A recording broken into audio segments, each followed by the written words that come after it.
schönen guten Tag. Wir sind zwei Piranhas und wir machen heute Fragestunde. Ne? Eure Fragen werden hier beantwortet. Genau. Aus allen möglichen Quellen. Zum Beispiel YouTube hier. Ne? Also die Fragen, die ihr drunter stellt oder woanders her. Ne? Forum, so. Facebook. Was uns so begegnet ist. Genau. Ja, dann fangen wir an. Ja, also die erste Frage ist, in Elex war es de facto so, dass jeder Teilaspekt individuell in seiner Schwierigkeit einstellbar war. Mir war das schon fast zu viel Freiheit. Deshalb wird sich daran was ändern? Wird es noch mehr oder weniger Abstufungen geben, ist die Frage. Naja, dass man Sachen einstellen kann, finden wir gut, weil es sehr viele individuelle Spieler gibt. Ne? Und das Feedback, was wir dafür bekommen haben, war durchweg positiv. Ja, das fanden Leute gut, dass man das editieren konnte. Viele haben es gar nicht gesehen. Die haben einfach gespielt auf normal und haben einfach gespielt. So. Ach, das geht? Ach, das geht, so, ja. Und das sind wirklich, das ist ja nicht nur der Löwenanteil, sondern das sind fast alle. So, ja. Das sind verdammt viele Menschen, die einfach spielen. So, ja. Und es gibt halt unterschiedliche, unter denen, die dann sich tatsächlich auch im Menü dann angucken, was alles anstellbar ist und was nicht und so weiter und dann da dran rumzerren und machen und so.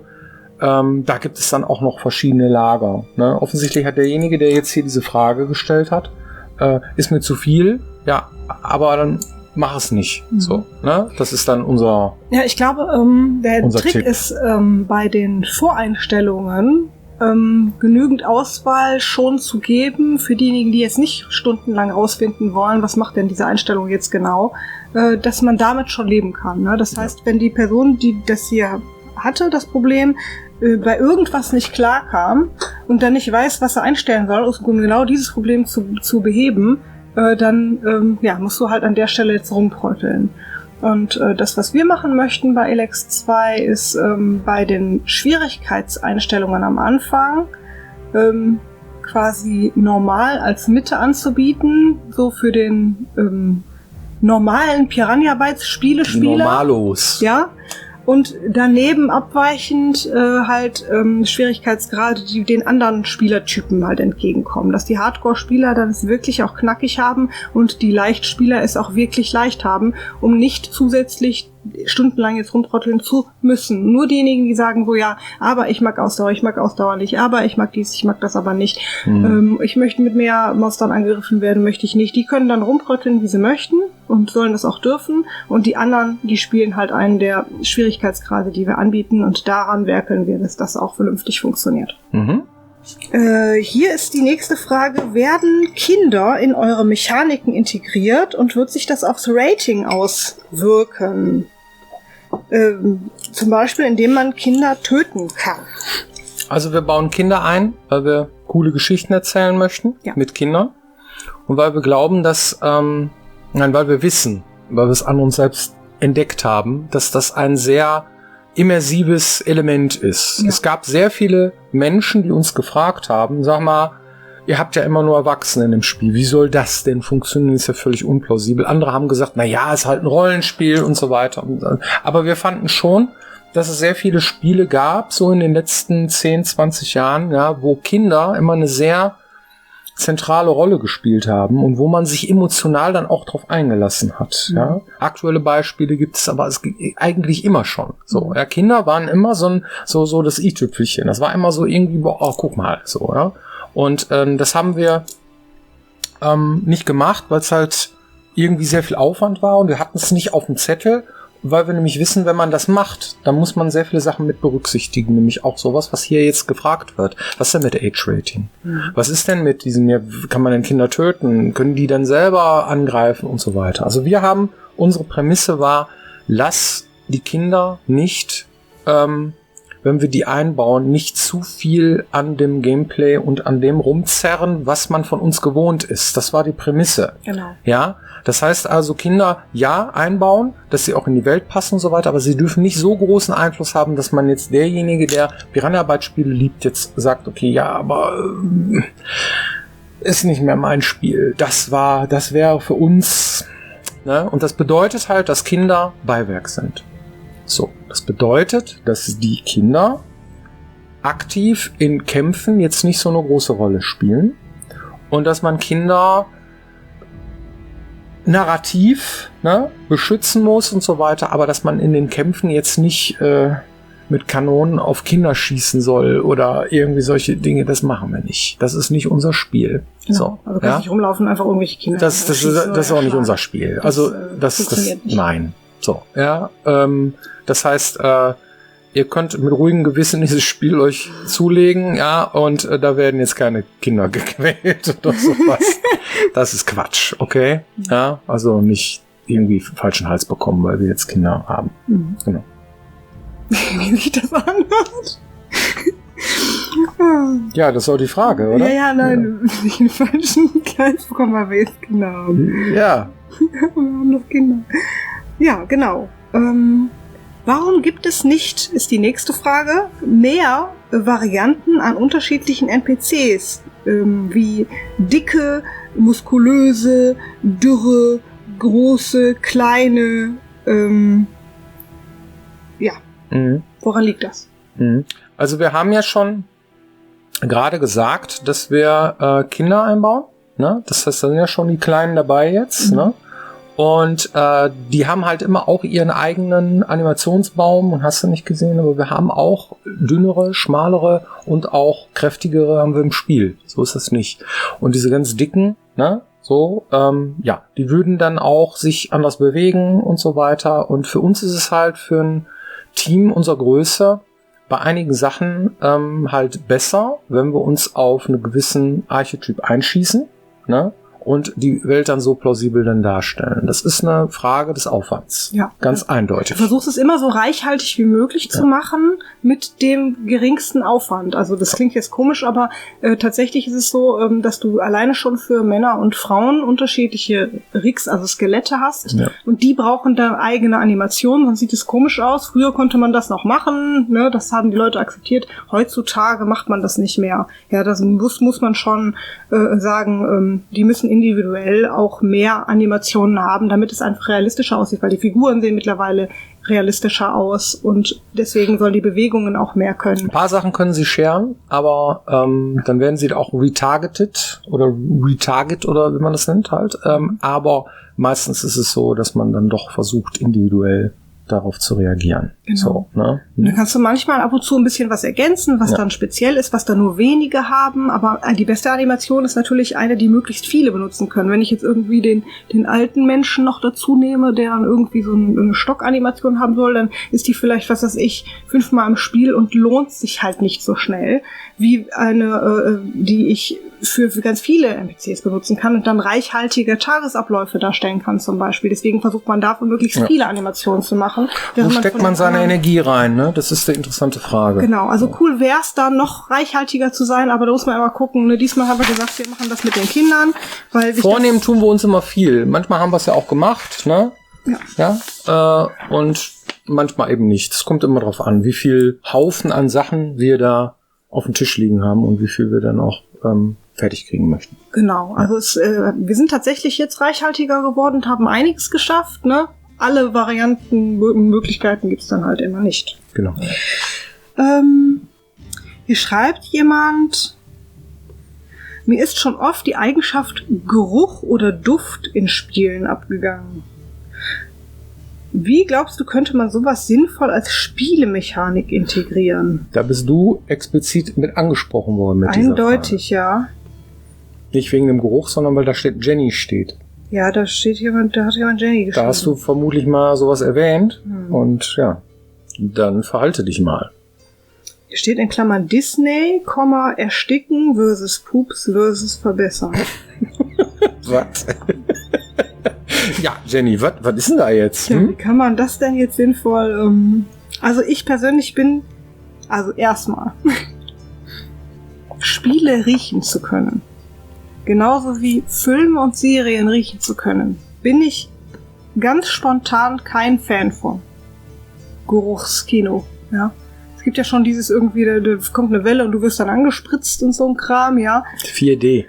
Aber dass jetzt auch noch das Kino anfängt zu stinken, muss ich jetzt nicht unbedingt haben.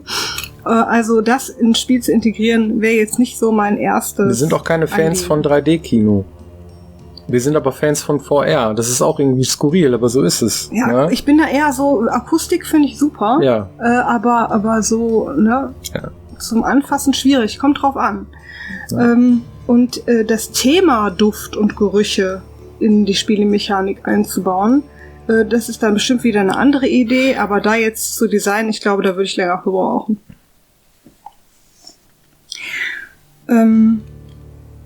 Ich habe allerdings dieses Buch gelesen damals mit dem Das Parfüm. Das war das Extremste in der Richtung, was ich jemals gelesen habe und fand das sehr eingängig. Und auch da an der Stelle muss ich abschließend sagen, ich verstehe, dass Düfte verschiedene Sachen auslösen können, genauso wie Melodien zum Beispiel oder Musikinstrumente.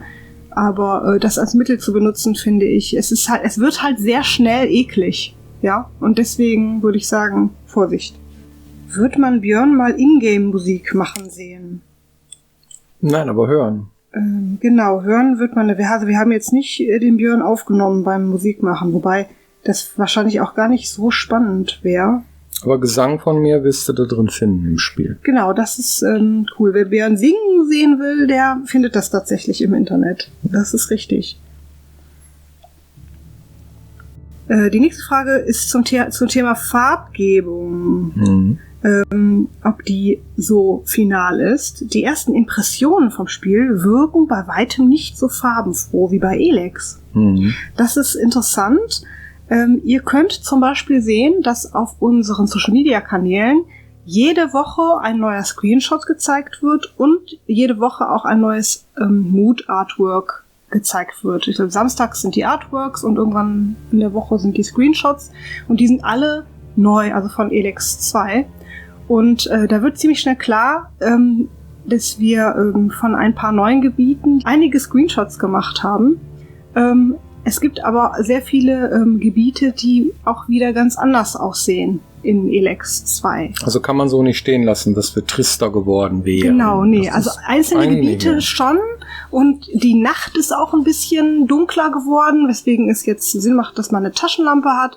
Aber davon abgesehen ist es einfach sehr variabel, je nachdem, wo du dich im Spiel aufhältst. Also wenn ihr neugierig seid, könnt ihr ja einfach mal weiterhin die Screenshots beobachten. Da bekommt ihr dann weitere Eindrücke und natürlich auch demnächst dann neues Gameplay-Material oder Zeugs. Da kommt ja noch mehr vor Release. Und da könnt ihr euch dann einen Gesamteindruck machen. So. Die Frage haben wir schon beantwortet. Ja gut, die Frage, die kommt immer wieder. Deswegen wollte ich noch 2 Sachen dazu sagen, habe sie mit reingenommen. Die Frage ist, wo bekommt man denn diese Piranha Bytes Tasse her? Die habe ich jetzt gerade auf den Boden gestellt. Und in dem Zusammenhang, wir hatten das ein paar Folgen hier vor, hatten wir eine Folge, die hieß Merchandise. Da haben wir die Frage schon mal beantwortet. Wenn ihr Merchandise von uns haben wollt oder unseren Spielen, dann müsst ihr da den Publisher anschreiben. Am besten gehäuft und wiederholt, damit die wissen, dass da ein Interesse herrscht und es sich lohnt, Merchandise auch zu verkaufen. Und weil diese Shirts, die wir jetzt hier tragen, zum Beispiel, die kann man nicht kaufen. Genau, die kann man leider nicht kaufen. Das ist von einer Messe 2019 oder 2017, ja. Und das haben wir uns selbst gebaut. Haben wir selber gemacht. So. Girly Shirt mit Elex 2. Genau, also vielleicht kommt da aber auch noch was. Wie gesagt, da müsst ihr ein bisschen den Publisher anpieksen, wenn die sehen, da fragen immer wieder Leute nach Merchandise, dann machen wir mal unser Publisher heißt THQ Nordic. Genau, also wo meldet man sich beim Publisher, war die Frage, und die Antwort ist, gebt doch mal THQ Nordic Kontakt bei Google ein, dann kommt ihr direkt als erstes auf ein Kontaktformular, da kann man denen einfach schreiben. Einfach in das Kontaktformular rein und denen sagen, Mensch, es wäre doch so toll, Piranha Bytes Tassen zu kaufen. Wo kriege ich die her? Das ist total wichtig für mich. Und dann, wenn das genug Leute von euch machen, dann ist die Wahrscheinlichkeit halt da, dass es irgendwann auch Piranha Bytes Tassen zu kaufen gibt. Okay. Daran angelehnt auch die nächste Frage, die habe ich auch schon öfter gelesen, weiß aber nicht, was ich darauf antworten soll. Warum gibt es eure grandiosen Soundtracks nicht bei Spotify? Auch an der Stelle schreibt die Frage doch einfach mit dabei bei THQ Nordic, denn die koordinieren, wann, wo und wie unsere Sachen verkauft werden. Das machen wir nicht selber, wir entwickeln das Spiel und vielleicht machen die ja irgendwann mal irgendwelche Deals oder so, wenn sich das lohnt. Ja, also einfach mal mit da reinschreiben. Gut. Die nächste Frage habe ich auch mit aufgenommen, obwohl die jetzt überhaupt nicht mehr akut ist. Würde trotzdem gerne einen Satz dazu sagen. Die Frage war, schon lange her, ihr wirkt seit einigen Folgen etwas angespannt und gestresst, wie man an Jenny hören kann. Das war die Zeit, wo ich heiser war. Ja.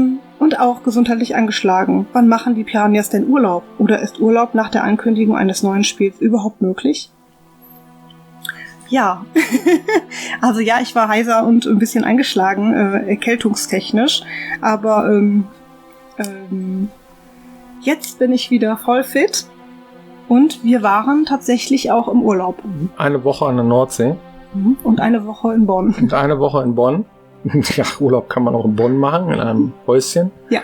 Und da Haus mit Pool war da und so, da haben wir ein bisschen mit der Familie rumgehangen und so mit ein paar Leuten.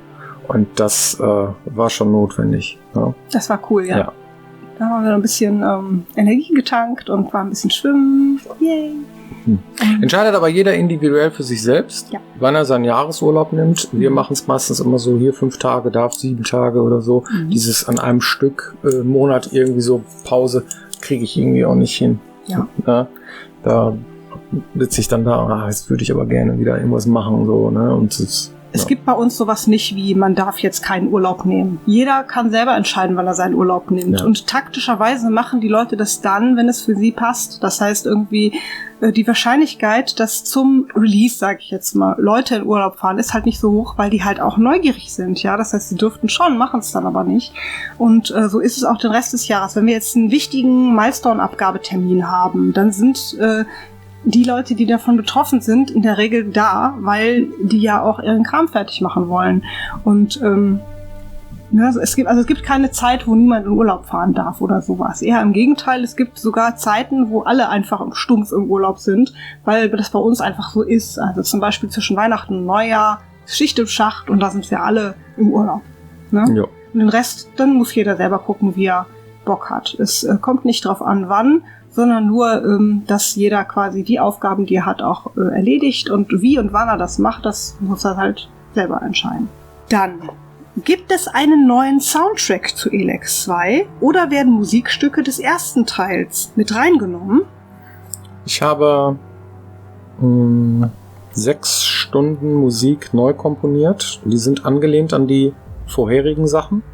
Aber es gibt auch ein paar vereinzelte Stücke, die ich auch wieder verwendet habe. Genau. Das heißt, die Antwort ist, selbstverständlich gibt es einen neuen Soundtrack. Und beides. Ja, und er wird einen Wiedererkennungswert haben, auf jeden Fall. Ja, die Frage kam jetzt auch schon sehr oft. Ich lese sie mal vor. Kommt eine Elex 2 Collectors Edition? Ich möchte nicht die Standard vorbestellen, wenn es noch eine Collectors geben wird.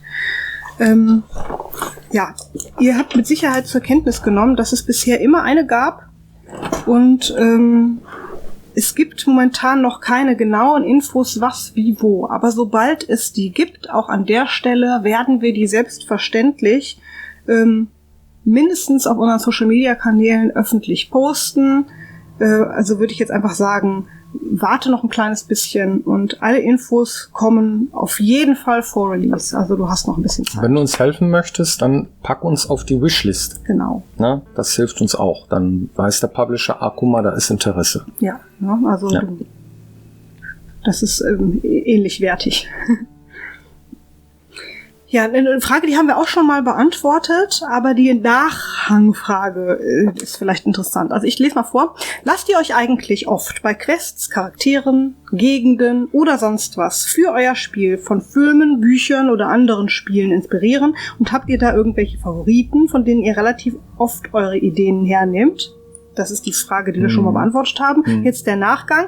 Eventuell habt ihr ja auch ein Beispiel, wieso manche Quest oder so entstanden ist. Da ist mir tatsächlich auch was eingefallen. Also wir haben oft gesagt, wir haben für Elex zum Beispiel war Inspiration Equilibrium, ne, das mit diesen Klerikern. Ja. Der Christian Bale, ein Film über eine gefühllose Welt, wo Menschen Mittelchen nehmen, um Gefühle loszuwerden, also weil böse und so, und die Gesellschaft hat Gefühle verboten und die Kleriker sind halt Typen mit schwarzen Mänteln und rennen durch die Gegend und entsorgen Störenfriede, so, ja, die halt sich nicht an die Regeln halten und die Mittelchen nehmen, um sich die halt Emotionen zu nehmen. Genau, darüber war Mad Max natürlich eine Inspiration für Elex, für die Outlaws. Und also der Equilibrium war in diesem Fall halt eine Inspiration für das Elex macht gefühllos. Genau, so, ja. Ne? Ja. Wir haben einige Elemente aus Blade Runner genommen für den Sci-Fi-Part und so. Also wir bedienen uns da an unterschiedlichen Universen.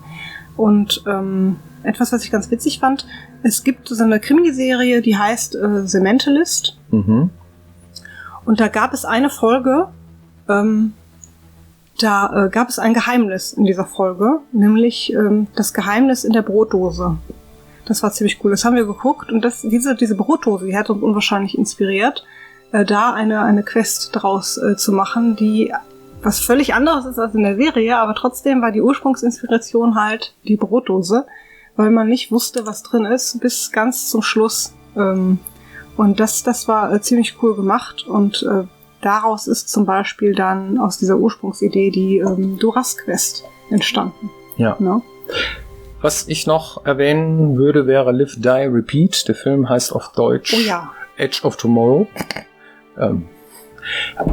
Mit Tom Cruise, ja. Ja, stimmt. Das ist absurd, ist aber so. Der hat einen sehr schönen Stil, Geschichten zu erzählen. Die Geschichte ist sehr spannend und sehr schön aufgebaut und so weiter. Da haben wir uns sehr viele Mechaniken angeschaut, ja, wie da so eine Geschichte erzählt wird. Mhm. Das fand ich sehr beeindruckend. Und das ist auch eine große Inspiration gewesen, der Film. Mhm. Ja. Gut. Hättet ihr nicht mal Lust, einen Roman zu Elex zu schreiben, in dem man noch tiefer einsteigen und versinken kann? Björn, möchtest du nicht einen Roman schreiben? Naja, also ich sitze ja immer an dem nächsten Titel und so und von Sachen, die wir da machen und so, und das ist halt schon sehr viel Arbeit. Genau, das ist also vor allen Dingen eine Zeitfrage. Björn zum Beispiel schreibt gerade ein Buch, aber das schon viele, viele Jahre einfach mal in der Freizeit nebenher. Und das ist schon sehr viel Aufwand, sowas nebenbei zu machen und hat nichts mit unseren Spielen zu tun. Du schreibst mich ein Buch über deine Türsteher zu halten. Ja, stimmt. Genau. Ich durfte mal reingucken, ich habe mich totgelacht. Jedenfalls, das wird hoffentlich irgendwann mal fertig. Aber jetzt nebenbei noch Großprojekte und ein Buch schreiben ist einfach ein Großprojekt anzustoßen. Frisst einfach so viel Zeit, das würden wir zeitlich einfach überhaupt gar nicht schaffen. Ne, nebst Familie und den ganzen anderen Sachen wie, was weiß ich, Social Media oder sonstigem, was wir noch so machen, schafft es einfach nicht. Mhm. Ja, war eine riesen Haufen Fragen und hoffentlich haben wir damit auch einige eurer Fragen dann beantworten können, und wir hoffen, ihr seid auch nächste Woche wieder mit dabei, wenn es heißt Piranha-Becken TV. Genau hier, immer montags ab 10 oder so. Genau. Mhm. Macht's gut. Okay. Tschüss. Tschüss.